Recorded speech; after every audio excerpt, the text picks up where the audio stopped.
Bore bore হচ্ছেন তো বেরিয়ে যান। সবাই তো আসতে যাচ্ছে, আপনি বোর হয়ে এখানে বসে আছেন কেন?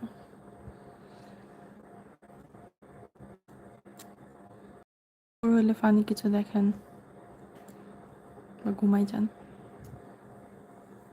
আপনি ঘুমের ইমোজি দিয়েছেন অনেকক্ষণ আগে, তারপর থেকে দেখি একজন একজন। বোর হতে আসলো।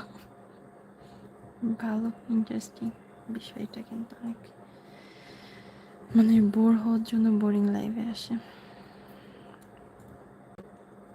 ওকে, দেখি আপনি কতক্ষণ বোর হইতে পারেন। আমি ভাবছিলাম যে মানে পিপলের ওখানে জিরো দেখাইলে আমি লাইভটা কেটে দিয়ে বের হয়ে যাব লাইভ থেকে। দেখছি যে একজন আছেই, একজন আছেই। জানতে ইচ্ছে হলো যে কে সেই পাবলিকটা।